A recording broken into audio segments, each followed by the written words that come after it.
Buenos días, damas y caballeros, señoras y señores.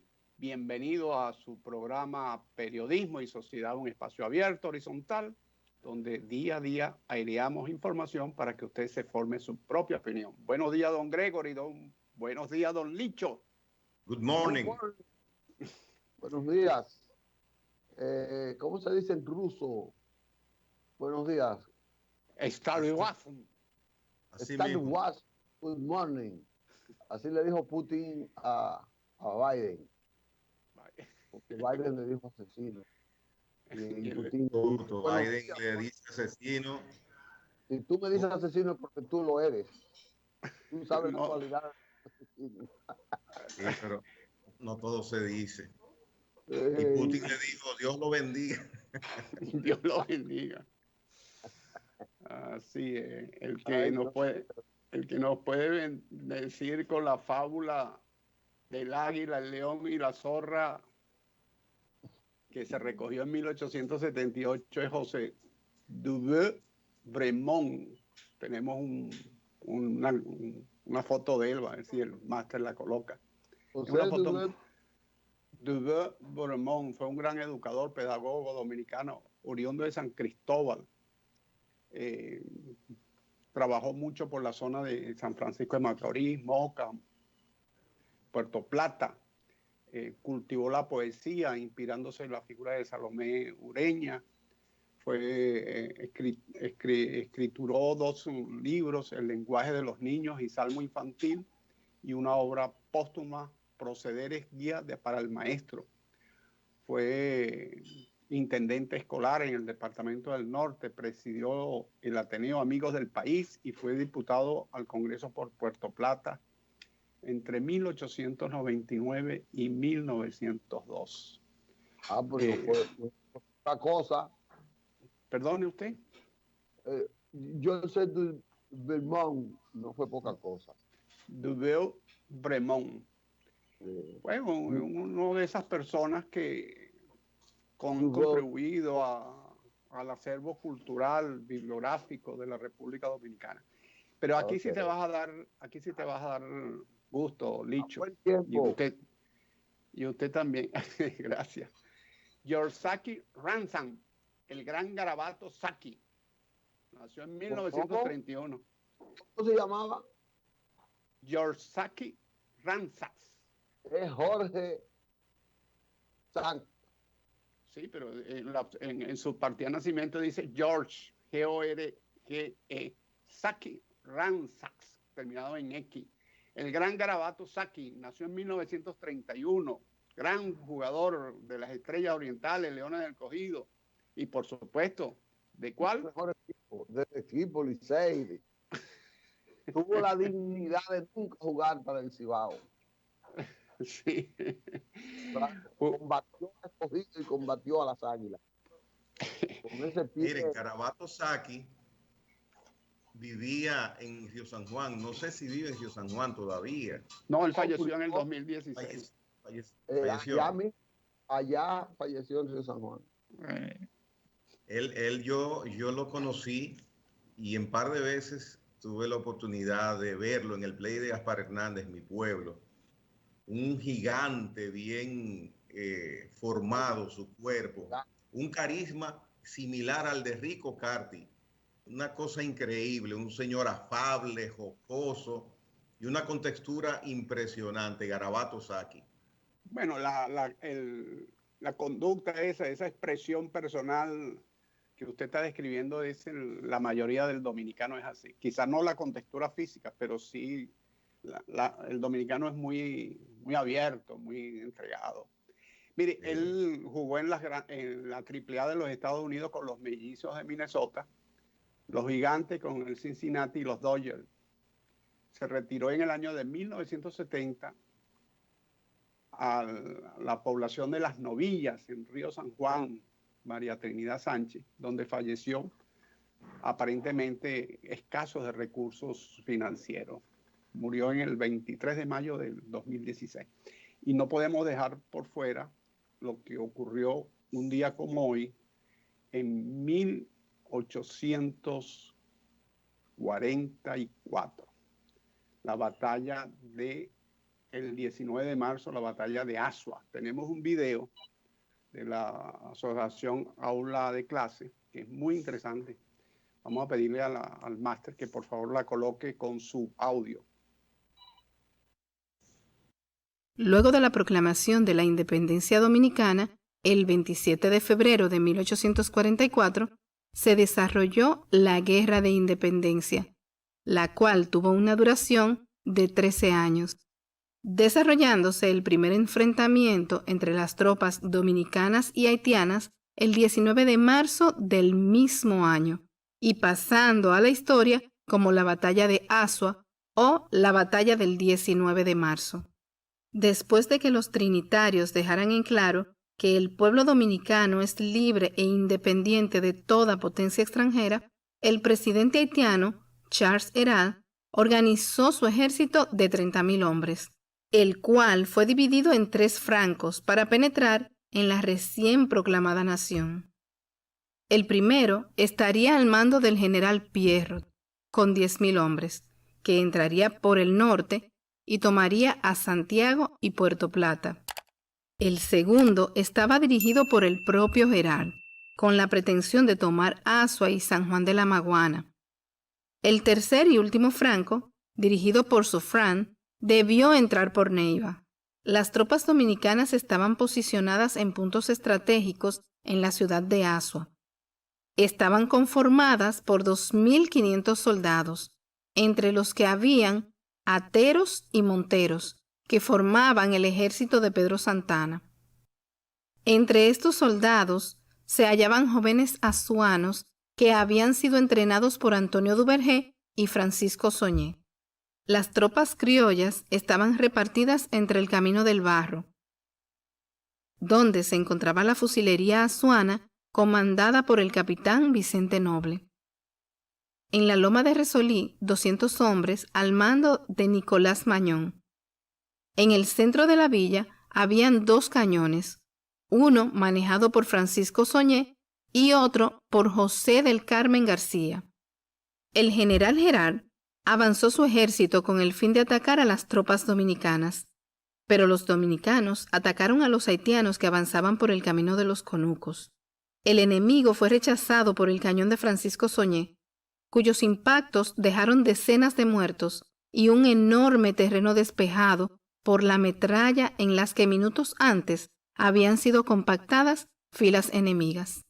Los comandantes dominicanos, aprovechando el terror causado por la metralla, ordenaron cerradas descargas de fusilería y cargas a machete, ocasionando que el pánico se apoderara del enemigo y emprendieran la retirada. Al ser derrotado, el comandante haitiano Vicente Jean de Gales por los comandantes Matías de Vargas, José Leguer y Feliciano Martínez, sus tropas se desplegaron en desorden. Poco después, las tropas haitianas que avanzaban por el Camino del Barro fueron sorprendidas por el contingente de azuanos, quienes, apoyados por la fusilería de Nicolás Mañón, se lanzaron en un asalto de machete que sembró el terror y la muerte, obligando a estas tropas a retirarse, logrando así la victoria de la primera batalla de la que hoy se conoce como la Guerra de Independencia Dominicana. El derramamiento de sangre no es bueno, ni motivo de orgullo, mas sí lo es la valentía y decisión con que nuestros hombres enfrentaron a aquellos que venían a privarnos de lo más sagrado, la libertad. Espero que te haya gustado este video. Si fue así, dale like, suscríbete y compártelo.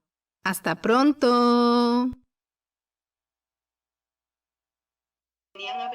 Bueno, nuevamente en el aire, después de observar este hermoso documental de la Asociación Aula de Clase, que realmente es muy ilustrativo. Pero mire, déjeme decir, antes de continuar, hay una diatriba, una controversia en si el nombre del héroe de esa batalla, que fue la batalla que finiquitó el más importante ejército de haitianos ya para entorpecer la independencia. Después vino la del 30 de marzo en Santiago, pero el héroe, la controversia está en que quien entrenó el ejército, quien dirigió la estrategia militar y quien estuvo al frente del batallón fue Antonio Duvergé. Entonces la gente insiste en que Pedro Santana, como era el comandante en jefe del ejército, pues a él es que le dan la orden, el mérito. Pedro Santana se aposentó, tengo entendido que en Sabana Grande de Palenque, Sabana Grande de Palenque no, por Baní ahí, en la parte sur de Baní, al Mar de Ocoa, Salinas, por ahí. Y desde ahí fue que comenzó dirigiendo lo que él pudo. Pero el héroe, entonces ahí hay gente como Doñé, como Taveras, Vicente Noble, que todavía, si no es por un video como ese, la nueva generación no conoce los más conspicuos participantes que descollaron en esa guerra del 19 de marzo. Vicente Noble dirigió la artillería, esa artillería que muestra allí que fue el primer impacto que a favor de las tropas dominicanas, esa artillería la dirigió Vicente Noble. Comenzó a diezmarlo desde más para allá de Azua, desde Barahona. Sí, pero cuando venía el ejército haitiano, esa carga de artillería, esa la dirigió Vicente Noble. Correcto. Y ya aquí en el territorio de Enriquillo, de Azua, pues Duvergé fue el hombre clave. Igual que ahí está la batalla, hay muchas batallas que le dieron éxito, el número, las carreras. Pero, bueno, después vamos a ver a José María Inver. Duvergé era descendiente de francés, era puertorriqueño. O sea, no era un dominicano neto. Entonces, no era puertorriqueño neto, pero sí había venido de Puerto Rico.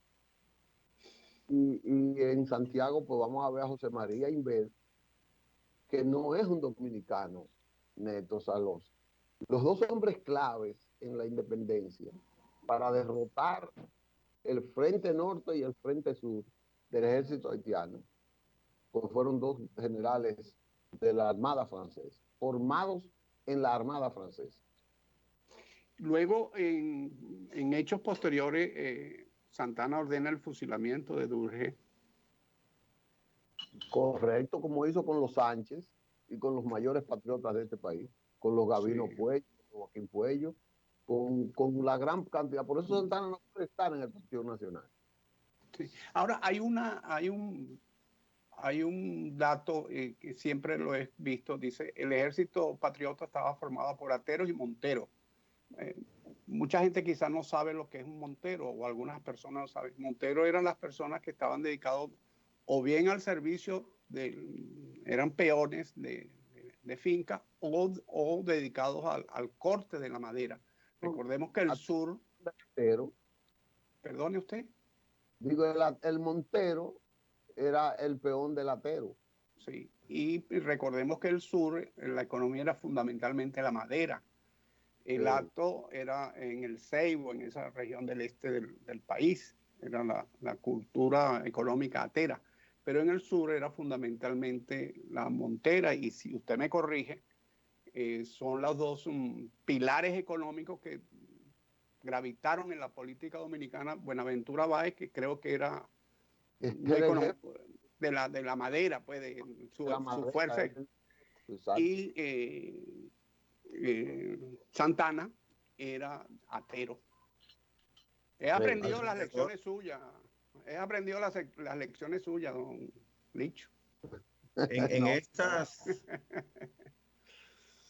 estas epopeyas que se mencionan hoy, hay alrededor una figura que circunda, y es Pedro Santana, defendido por unos, vilipendiado acérrimamente por otros. Sin embargo, hay una realidad que quizás deba definirse por la presión social e histórica que hay, y es que sus restos descansan en el lugar donde están los restos de grandes patricios, el Panteón Nacional. Esto es un tema de mucho debate y aparentemente hay una nueva oleada de intención de que se extraigan de ese lugar los restos de Pedro Santana. Sí, hay un gran debate en torno a ese personaje histórico y según he leído, piensan trasladar sus restos al Ceibo, pero al parecer allí también hay resistencia de recibirlo. Es complicado. No, Es complicado. No ya a los niveles de esa discusión que fueran tan profundos ahí. Yo sí creo que el debate de que él esté o no esté en el Partido Nacional es plausible, es discutible eso habrá que ver, pero yo tampoco creo que después de una decisión tomada así, por la composición social nuestra, porque es que él está ahí no es porque él haya sido o no el héroe de la guerra, porque él tomó el comando político del país como atero, por ser uno de los más ricos del país. Y entonces la clase conservadora de ese tiempo y con los que negociaban las potencias eran con los ateros, eran con los ricos. Esos liberales de Duarte, de los trinitarios, no, esos son héroes para nosotros, porque esos tenían los ideales nuestros.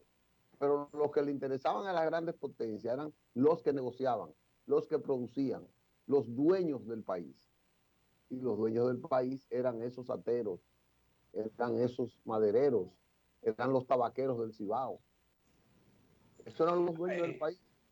El doctor Mejía Ricard, el padre del actual dirigente del PRM, que es un enamorado del Gustavo, en su obra de Santana, él establece que Santana exigió el mando total del ejército y ser el jefe absoluto de las tropas para poderse enrolar en la causa independentista.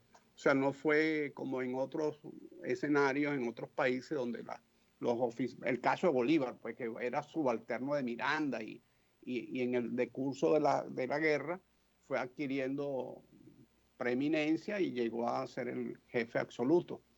Pero en el caso de Santana fue distinto. Está demostrado que Santana no era un patriota.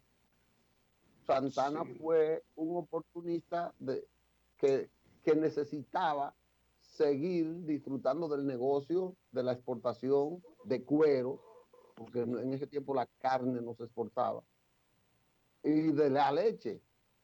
Entonces él vivía de eso, por eso él exigía, y como era dueño del este entero prácticamente, él y su hermano, pero hasta su hermano él mandó fusilar, hasta su hermano, a Ramón.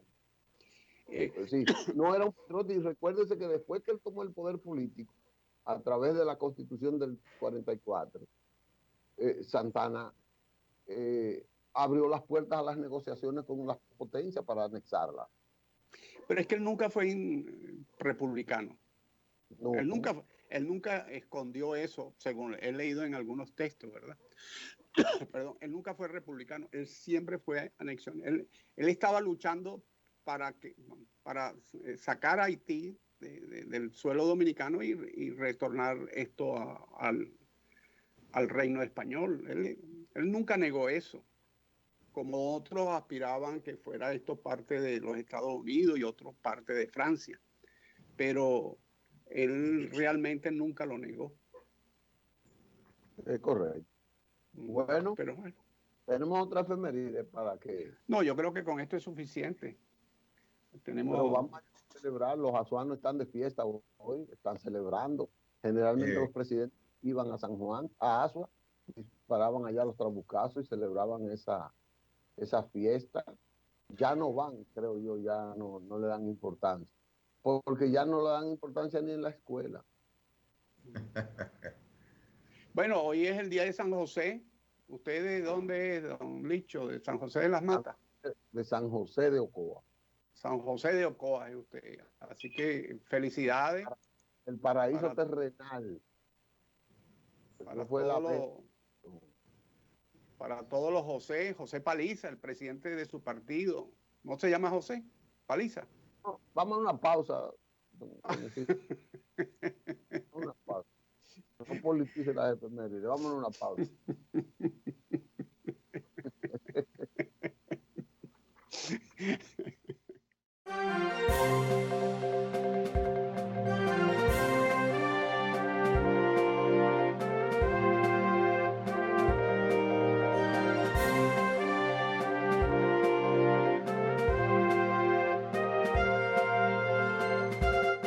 Consumidor.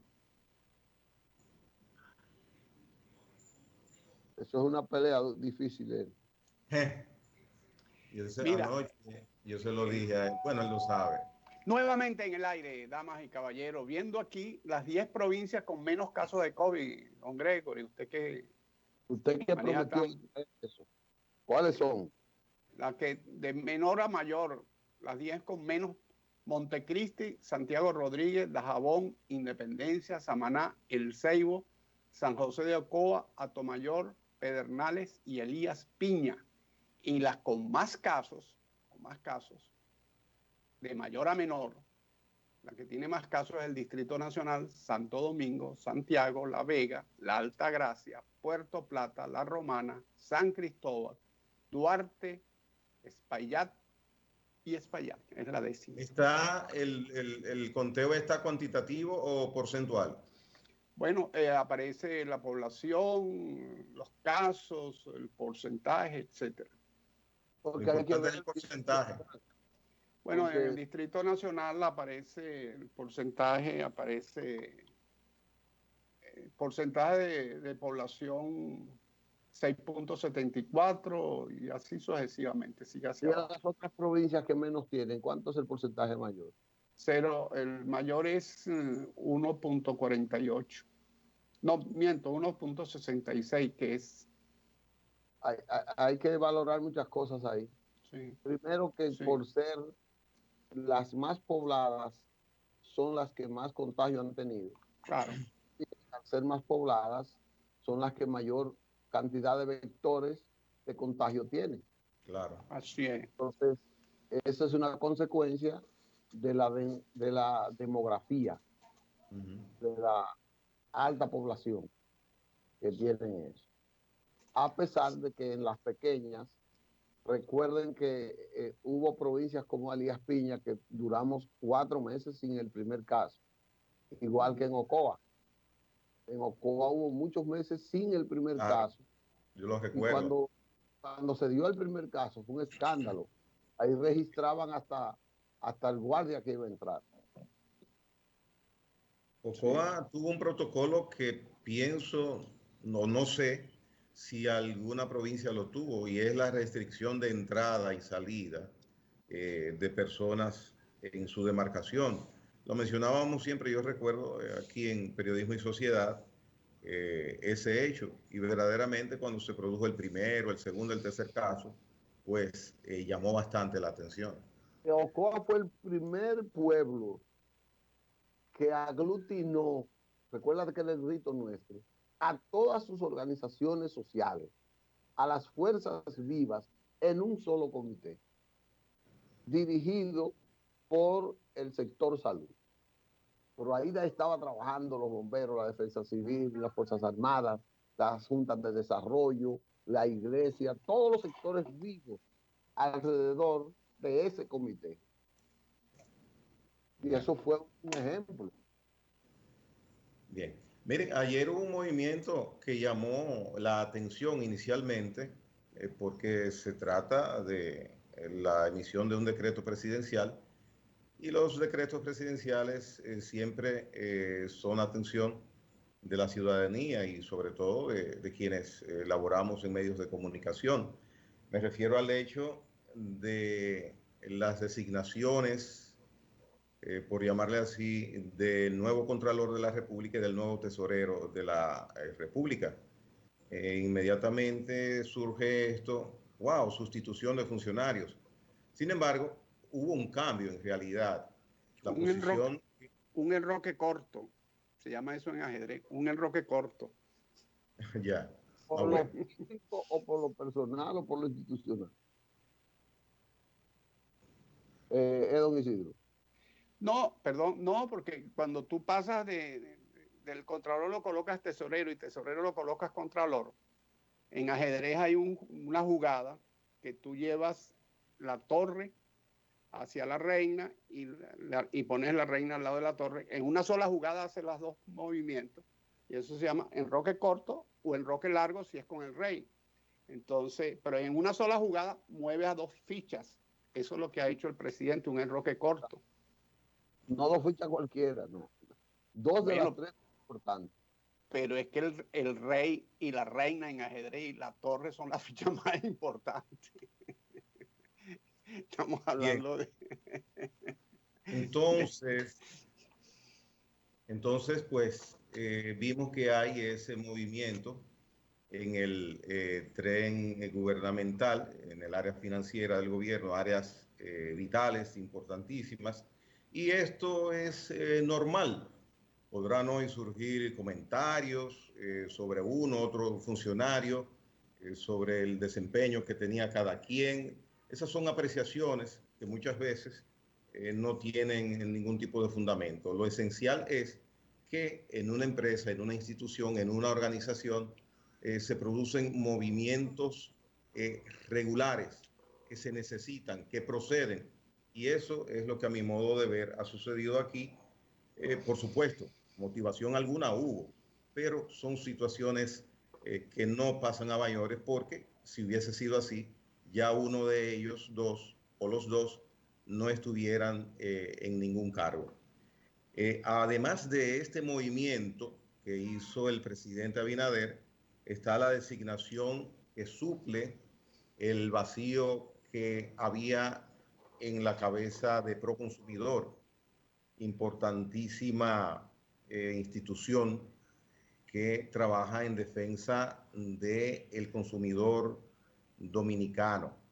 Fue designado Eddie Alcántara.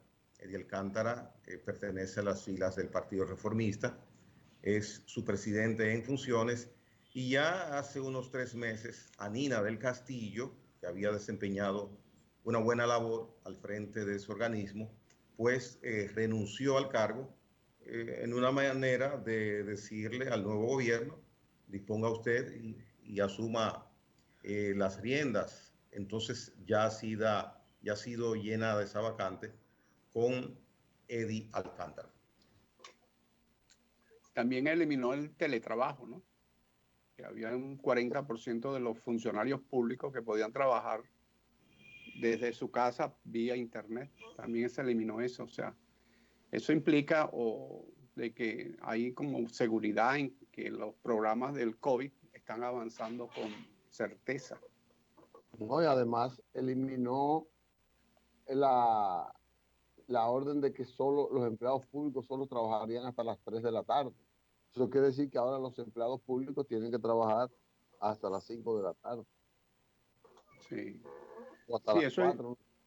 Eso, no sé, hasta las 5 creo. Eso implica o permite inferir de que el gobierno se siente sólido en los programas de combate a la pandemia. Y realmente ha reducido, en los últimos meses se ha reducido el nivel de contagio. Sí, se ha venido controlando y con la vacuna eso se va a mejorar muchísimo. Y tiende esto a flexibilizar también las medidas económicas. Ya se ve en horas nocturnas con el debido protocolo en la asistencia de público a los restaurantes hasta las 9 de la noche. Sí, se va normalizando poco a poco el país. Y lo importante es que se va a hacer. Lo que hay que tener una gran precaución ahora con la Semana Mayor, porque allí donde, en Europa por lo menos, cada vez que viene un puente, en España que son tan puenteros, que por cualquier cosa se toman 3, 4 días, y cada vez que ha ocurrido un puente de esto, a los 14 días, a las 2 semanas, hay un repunte del virus. Y eso no está fácil. Fíjese que París prácticamente está sitiada, está sellada París. Y Italia no sale de la crisis. Así que nosotros debemos tener mucho cuidado con la Semana Santa. A mí me inquieta lo que pueda suceder en ese periodo de reflexión, de recogimiento para el mundo cristiano, pero que conlleva también que toda la sociedad pues participe de una u otra manera de las reglamentaciones. Por ejemplo, Viernes Santo no se elabora, Jueves Santo se elabora a mediodía. En fin, hay empresas que cierran una semana completa, que es esa. Y me preocupa porque va a haber mucha aglomeración de personas, sobre todo en las playas. Son aglomeraciones de personas que no son familiares, personas que no se conocen, se reúnen de un momento a otro. Y aunque en teoría hay amplitud de espacio, de igual forma hay aglomeración. Una aglomeración porque una playa atestada de personas, pues, y sobre todo hablando alto, voceando, ejercitándose, sudando, pues esto es un vector muy proclive a que pueda haber contagios. Entonces, habrá que estar pendiente de los números que puedan presentarse 10, 15 días después que finalice la Semana Santa. Cerraron, ustedes dijeron ayer que cerraron 200 y algo de playa, un récord. Balnearios. Sí. No, Pero Playas tocadas. Pero esos balnearios que los cierran por razones de que quizás es el oleaje de la zona o por alguna otra circunstancia. No, y los ríos y los hoyos. Exacto. Por eso tienen algunas circunstancias que motiva al Ministerio del Ambiente o al Ministerio de Interior y Policía a cerrarlo, a la autoridad correspondiente. ¿Qué sucede? Que si esos 200 y tantos balnearios se mantienen cerrados, las personas que supuestamente iban a esos balnearios posiblemente van a otros. Y eso contribuye a apiñonar a esos centros de recreación. Pero bueno, vamos a ver qué ocurre, vamos a convocar al buen criterio de cada ciudadano, a los padres de familia, a las madres que cuiden a su familia, a su entorno familiar, que son las madres son importantísimas en eso, los padres también, por supuesto. Y vamos a recurrir a eso, a que no tenga que tener un guardia cada ciudadano para que se cuide. Eso es imposible, sabemos que es imposible. Claro, además el guardia descansa también y no esté cuidando a un desaprensivo. Imagínense usted 3 guardias por persona, a 8 horas cada uno el guardia. Vamos a tener que importar guardias de no sé de dónde. Mire, ayer, hablando de... en el Palacio Nacional, adelante, señor Matos, que usted iba a decir. No. Era hablar de seguridad y cosas. Cuando vayamos a hablar del tema de la seguridad, yo te voy a decir el plan de Chubasque. Pero habla de tu tema. Ok. En el día de ayer vi algo muy interesante. Ojalá se convierta en una modalidad. El presidente de la República recibió en el Palacio Nacional a representantes de juntas de vecinos, en esta ocasión de la provincia de San Cristóbal. Había más de 100 representantes de estas juntas de vecinos y permanecieron al lado del presidente en el Salón Las Cariátides por un periodo de 2-3 horas. Ellos tuvieron la oportunidad de explicarle y de indicarle al presidente de la República cuál es la situación de cada uno de los sectores de esa provincia. Una provincia que por lugares y momentos y zonas está atomizada. Entonces, con la receptividad que hemos visto actúa el presidente en escuchar, en dialogar, en comunicar, pues el resultado que surge de ese encuentro de ayer, estoy seguro, va a beneficiar a esa provincia. ¿Qué mejor tanteo, test de un presidente que está atiborrado de problemas, saber lo que está sucediendo en determinado lugar del país, que a los vecinos de ahí, él invitarlos a su residencia institucional y escucharlos sin ningún tipo de presión ni de condicionamiento. Por eso digo que ojalá se convierta esto en un hábito y el presidente pueda hacer esto, no sé, una vez al mes, 2 veces, qué sé yo, pero me parece astuta y muy certera esta manera de tantear y de cruzar informaciones, porque tú puedes, como mandatario, dar instrucciones de realizar cual o tal obra o prestar atención a cual o tal situación y, por supuesto, la persona encargada de eso, el reporte que te va a dar es que todo va normal, como se planificó. Sin embargo, a viva voz, el vecino le puede decir al presidente lo que está sucediendo ahí. Así que vi, a propósito de esto, al administrativo, al ministerio administrativo, Paliza, al lado del presidente, y del otro lado estaba el ministro de Línea Ascensión por el Ministerio de Obras Públicas. Supongo también que había otros funcionarios que de una u otra forma tienen que ver con situaciones que puedan ocurrir en la geografía y en la composición de la provincia de San Cristóbal en ese encuentro. Mire, Eh, adelante, don Licho. Debo decirte que es buena la iniciativa. Ya otros lo han dicho, pero que don Luis Abinader tiene ya más de 3 meses, jueves tras jueves, jueves tras jueves, teniéndose intercambio. Inclusive, hasta han contratado a un locutor especial para que sea maestro de ceremonia solo para esos encuentros de los jueves. Un hermano mío que se llama, no voy a decir nombre, sí, hombre, Pito de la Mota, de La Vega. Don Pito. Tú Mira, yo vienes te iba a a esta... decir que por qué no me pusieron a mí, pero si es Pito, excelente. El Una presidente broma. va, oye, el presidente ya se ha reunido en el Gran Santo Domingo en todos los municipios. Fue a la Sursa, fue a la circunscripción 3 y cada jueves él invita a una provincia o un municipio grande al palacio, cuando no Perdón, va él. cuando tú dices que él fue a la Sursa, que fue a Santo Domingo, es que el presidente fue al lugar. Va a reunirse con las juntas de vecinos. Y Ya. fue a Santo Domingo Oeste a reunirse con las juntas de vecinos.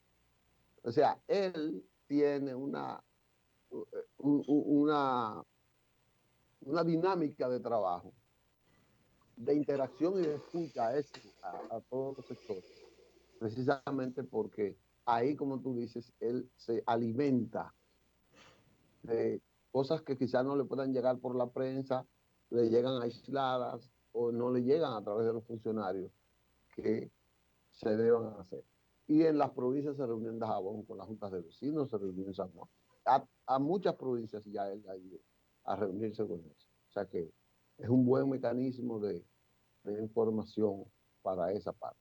Claro. Tenemos Sí. una deuda con los anunciantes. Ah, bueno, vamos.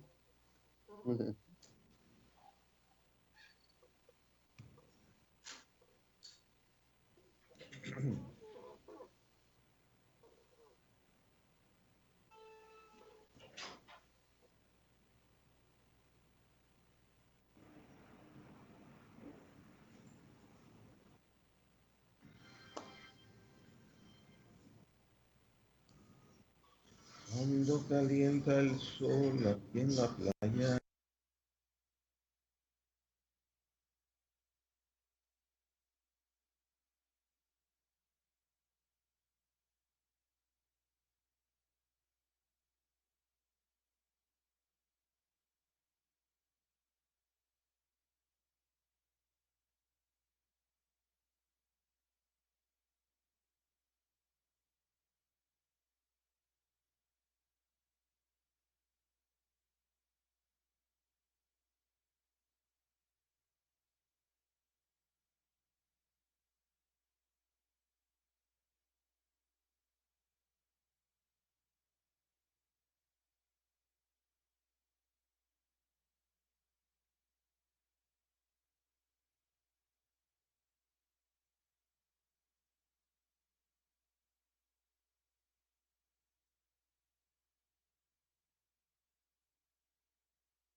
Mosca. Bueno, nuevamente en el aire, señoras y señores. Don Gregory, cúbrase de gloria. Licho tiene un tema pendiente sobre seguridad. Después vamos a hacerlo, dime lo tuyo. No seas inseguro. Bueno, mira, mientras ustedes se ponen de acuerdo, voy a dar un pequeño dato. ¿Usted sabe cuál es el costo económico el no contratar personas mayores de 55 o 60 años en los Estados Unidos? Está calculado, según algunos estudios realizados por las Naciones Unidas, en más de 63 mil millones de dólares. Y en Australia, el costo económico. O sea, han hecho unos estudios donde se está demostrando que discriminar a los ancianos es dañino para la economía. Vale decir, una persona con 55 años hoy en día está en la plenitud de sus capacidades, a los 60 años, a los 65 años. Pero hay una práctica, primero una discriminación natural, no, ese es un viejo, no lo contrate. Y se va perdiendo valores, se va perdiendo conocimiento, se va perdiendo capacidades que no se están utilizando. En Australia, el impacto de no contratar a personas mayores de 55 años o personas que cuando llegan a los 55 años los separan del cargo o los llevan a los procesos de prejubilación y hasta jubilación, está calculado en unos 37 mil millones de dólares por año. Así que vean ustedes cómo son las cosas, que discriminar a los ancianos, a los que tenemos más de 55 años, no es bueno. Bien. Pero sobre todo, usted está diciendo algo muy importante. La economía en los últimos 20, 25 años, mundial, pero más en Estados Unidos, está fundamentándose en el desarrollo tecnológico. El manejo de la tecnología, inclusive la robótica, está llegando a suplantar no solo a los ancianos, sino a todos los seres humanos. Y la robótica y la tecnología ya manipulada por el hombre presente es la tendencia hacia el equipamiento de los centros económicos, de la actividad comercial. Pero ¿qué pasa? Que ya una persona de 60 años tiene escasas habilidades para manejar el desarrollo tecnológico, el avance tecnológico actual. La tecnología está excluyendo a esa población. Y lo que se dice es que la tecnología y la capacitación de esa fuerza laboral entre 25, 20, 45 años es porque el boom económico lo dan ellos. Eso quiere decir que la economía se está deprimiendo y que ese paradigma no le está dando resultado a la economía, según lo que usted ha dicho. Pero es relativo, porque hoy en día los programas son tan fáciles de manejar que hasta un niño de 2 años lo maneja. Usted abre hoy una página de internet y tiene los menús y lo que hace es seguir las indicaciones que le va dando la página. O sea, eso es cierto en un área muy específica de la tecnología, pero en el manejo diario de los programas, tú contratas hoy en día, por ejemplo, un programa de contabilidad y usted, sin tener conocimientos mayores de lo que es la contabilidad, usted le puede llevar una contabilidad a una empresa mediana, a una empresa pequeña, a una empresa sin mayor problema. Solamente cargando los datos que le pide el programa y que son datos visibles, pues.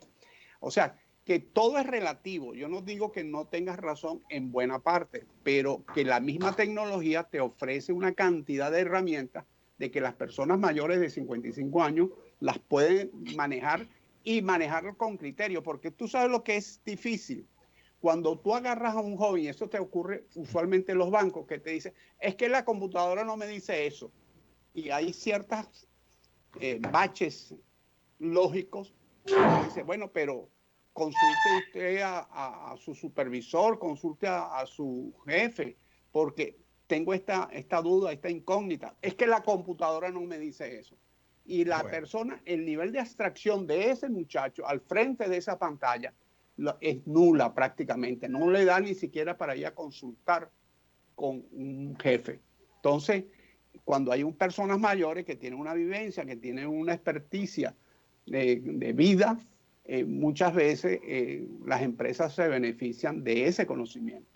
Así que todo es relativo, todo es relativo. Entiendo que eso no está ocurriendo, pero usted ha dicho que en Estados Unidos ha perdido 63 mil millones de dólares, calculan las pérdidas. Es la denuncia que hace este estudio de las Naciones Unidas, que hay un estereotipo. Si se pierde con el método que excluye a esa población, quiere decir que está siendo negativo. Hasta que llegue a un estado de la meseta, la línea se horizontalice. Pero claro, se está perdiendo 63 mil millones de dólares al año. Claro, eso es lo que denuncia el estudio, eso es lo que está denunciando. Pero déjeme decirle, lo que usted apunta también tiene razón. A medida que se ha venido desarrollando la tecnología, han ido aquilatando esos estereotipos negativos. Pero ¿qué sucede? Que esos prejuicios no son de ahora. Ya desde hace muchos años, desde antes que este boom tecnológico ocurriese, ya desde los años 80 se hablaba de que una persona mayor de 40, 45 años nadie la contrataba. Nadie la contrataba. Por el rendimiento laboral. Por el rendimiento laboral. Pero hoy en día le achacan eso a la informática. Y eso es relativo. Yo no digo que en algunos casos no sea así. Pero lo único cierto es que está ocurriendo esa actitud, esa conducta negativa. Y lo que está diciendo las Naciones Unidas es que se están perdiendo miles de millones de dólares porque estamos amarrados a esos prejuicios, a esos paradigmas negativos.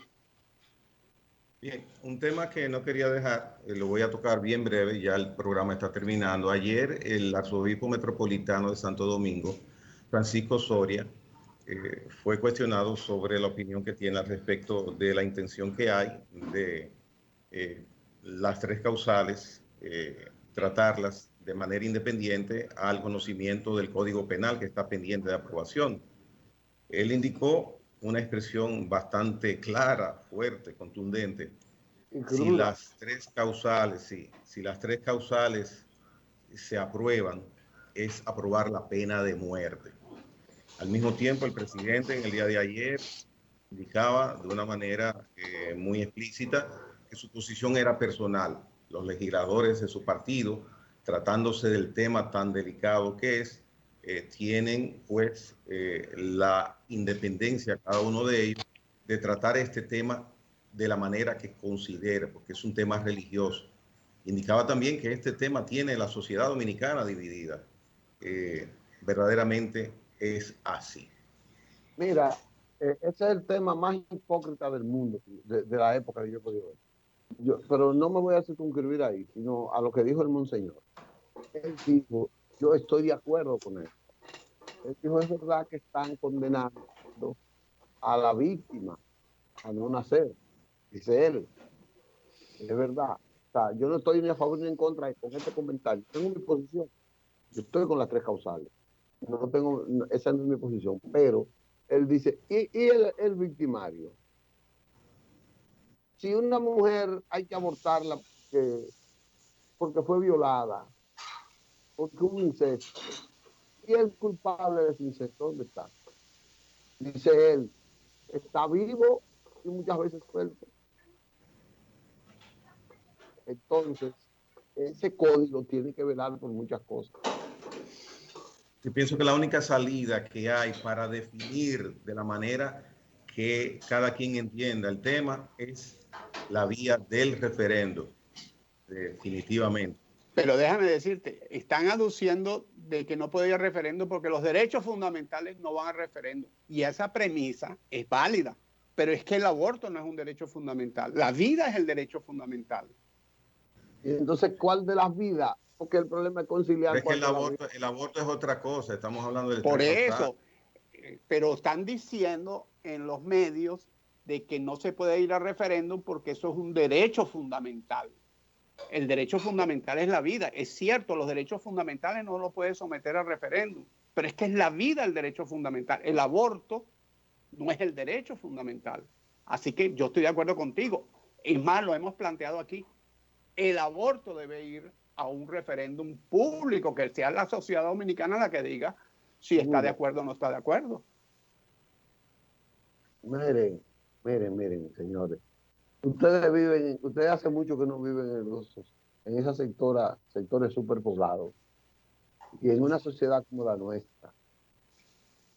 Ustedes han visto gente pontificar contra el aborto en un programa de televisión que en su casa han provocado aborto. Es más, tienen un cementerio atrás. Yo voy a ser más criminal. Obispos han estimulado aborto. Óyeme, para que tú no. Sí, pero la ley busca perfeccionar la sociedad, y el hecho de que ocurra algo no significa que tú lo vas a obviar en la ley. Pero lo que no podemos obviar es el tiempo. Así que cuídense que de lo bueno quedamos poco. ¿Cuánto quedamos, don Licho? ¿Cuánto? 587. Con lo de la playa, con lo del balneario. Y que incluimos ahora más. Vamos a incluir a Paliza en eso por acompañar al presidente de la República. Ahí. Ya incluimos a Deligne en eso. Vamos a incluir eso me sonó a un lanzamiento de nudillo. Nos vemos mañana, si Dios quiere. Cámbiale el nombre por lunes.